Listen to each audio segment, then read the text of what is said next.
All right. Okay. We are excited today to welcome Professor Randy Moffett to the Citizens Guide.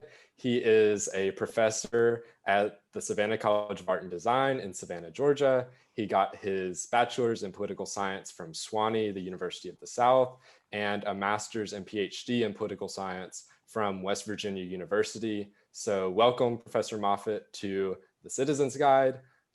First thing we want to talk about are the results of Georgia's special Senate elections, in which Raphael Warnock and John Ossoff were successful against the Republicans. Do you have any just opening thoughts about how it feels for Georgia to have turned very blue, at least in the 2020 cycle?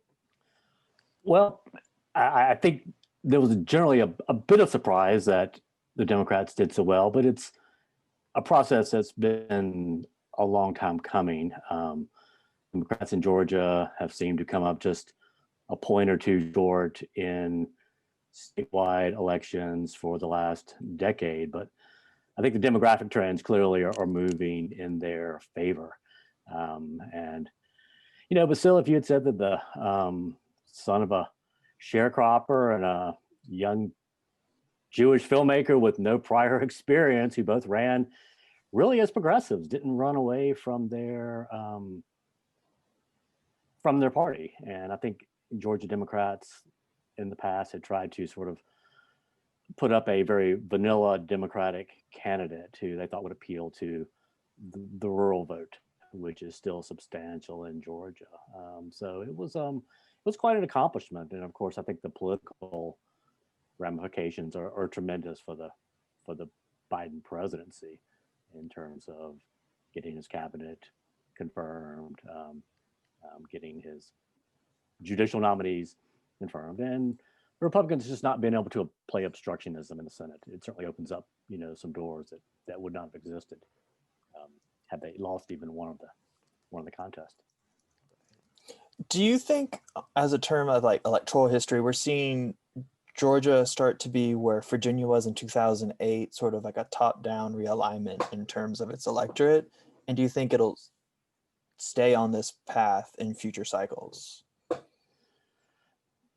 That's a good question. And Virginia seemed to turn from red to purple to blue so quickly, and now is a state that Republicans don't seem to even really contest in national elections. I don't know, Connor. It was so close. I mean, it was 0.6 of 1% for Warnock, 0.3 for Ossoff, a little bit less than 12,000 votes for Biden winning Georgia's electoral votes. Maybe North Carolina is a more apt comparison. A state that voted for Obama in 2008, but then went back to voting for the Republican Romney in 2012, but has a Democratic governor. So I think Georgia is clearly a purple state. I'm not sure I'm prepared to say that it's made that transition. Remember, Warnock will have to run again in 2 years. He is filling the remainder of a Senate seat that was vacated. So that may well be an indication in 2 years of how, whether trends continuing in Democrats' favor, or was it just a particularly good year for Democrats? So that's a great question. We'll have to wait and see. I'm not sure I can, discern a long-term trend. I think the Virginia comparison is probably wishful thinking, at least in the near term, in terms of the kind of work that Democrats will have to put in 2022 to keep doing well in Georgia, and especially to hold that Warnock seat.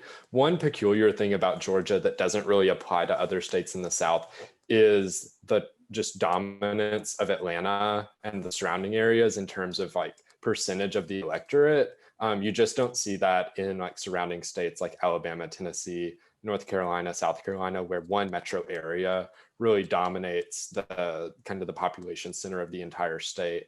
And then as well as the Black proportion of the electorate is also really different in Georgia than it is, again, in the surrounding states. Yeah, Atlanta's just a hair under half the entire population of the state, and About half of residents of Georgia are not Georgians by birth. So it's also a very transient state that is perhaps making it different from some of the other Deep South state. It's a very young state, and it has, I think, the third largest African American population of any state in the country. And certainly Stacey Abrams, and not Stacey Abrams alone, but there was tremendous emphasis on energizing and mobilizing the African American vote that historically had always been there, but had not turned out in overwhelming numbers. And I think they turned out overwhelmingly in the runoff that we just saw. Right. And I want to touch on something you mentioned earlier. Neither Warnock nor Ossoff have held elected office in Georgia before. Warnock is a preacher. Ossoff is a documentary filmmaker. He also ran in 2017 for a special election to fill, I believe, Tom Price's seat around Atlanta, unsuccessful. That seat did flip in 2018 and has remained Democratic since then. What do you make of Warnock and Ossoff being political newcomers, but finding this success? And is that replicable in not only other offices in Georgia, but kind of for the Democratic Party as a whole? Does that say something about people's willingness to vote for traditionally unqualified candidates in terms of how we view, people going from the state legislature to Congress and then to the Senate? What do you make of that? Mm-hmm. Well, I'm sure they will get lots of advice from their political consultants. Some of you may be telling them, cling to the political center, don't make waves. But I think they may also just sort of listen to their own internal advice that they did run as progressives. They did not embrace every position of the political left, but by and large, they did not try to distance themselves, which a lot of Southern Democrats have tried to do in the past to create some daylight between them and the more liberal wings of the party. In terms of their being outsiders, I kind of get the feeling that doesn't really matter as much anymore. There's sort of a periodic wave of revulsion against all incumbents and the outsiders, seen as someone who's going to come in and clean house. It's kind of interesting. It's the only profession where less experience is sometimes seen as preferable to more experience. But then you get these complete outsiders, and sometimes they don't know what they're doing. They're not really able. They're able to campaign, but they're not really able to govern very effectively. They know what it means to be a good candidate, not what it means to be a good office holder. So, time will tell. Warnock certainly has an interesting past of coming from the Black church. So he's sort of a natural orator, and I think that was just a built-in advantage that he had. And I saw a very impressive pedigree. He went to Georgetown. He went to London School of Economics. He interned, more than interned. He worked for Senator John Lewis. So he certainly has a background in politics, not as an elected official, but certainly working with politicians. More as a whole for Democrats in the South in general, I think this cycle especially, you saw a lot of attention drawn to strong Democratic challengers in Mike Espy in Georgia, in Doug Mike Jones Espy in Mississippi, you mean? in Mississippi, yeah. Doug Jones in Alabama, Jamie Harrison in South Carolina, Cal Cunningham kinda in North Carolina. But why do you think they were not able to capture as much of the vote as John Ossoff and Raphael Warnock? Is it because of Atlanta and just the sheer size of its metropolitanism? Or is it more that I would say that Raphael Warnock and Ossoff ran more towards the left than either of those three candidates did in the general? Mm-hmm. Well, if you look at the outcome from the general election, David Perdue just missed avoiding a runoff. He got almost 2 percentage points more than Ossoff. Collectively, Kelly Loeffler and her primary Republican opponent, Doug Collins, received more votes than did the serious Democrats running in the jungle primary. But I think the 7 or 8 weeks since the general election has just been devastating to the Republicans. I mean, they have done nothing but engage in infighting for the last 2 months.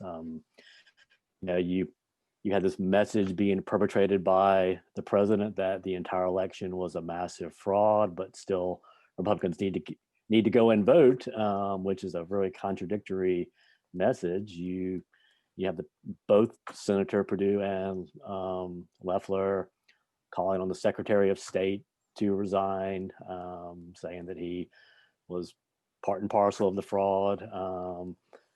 Trump saying that the governor of Georgia was crazy. And Kelly Loeffler certainly, went from a fairly business background when she was brought in, which is one of the reasons why she was appointed. There was this idea she would appeal to sort of the moderate female vote in Atlanta that was moving away from Trump. There was nothing particularly Trumpy about her. And then she just goes completely 100% Trump and is running ads that say nothing more than Kelly Loeffler 100% Trump voting record. And it's and then at the very last minute sort of pulled back from the abyss when she decided not to challenge the election in Georgia. I think kind of their embrace of Trumpism did not seem wholly sincere on either of their parts. David Perdue is much more of a conventional, what I call country club Republican. And I don't think this idea of Trump as a sort of social movement leader was something he was comfortable with, but he fully went along with it because it politically suited his needs. But neither seemed to be, I think, really genuine Trump adherents. They were just opportunists, and perhaps the Trump base just viewed them as such, that there was nothing really to be lost there if they were, as Trump accused them of being rhinos, Republicans in name only.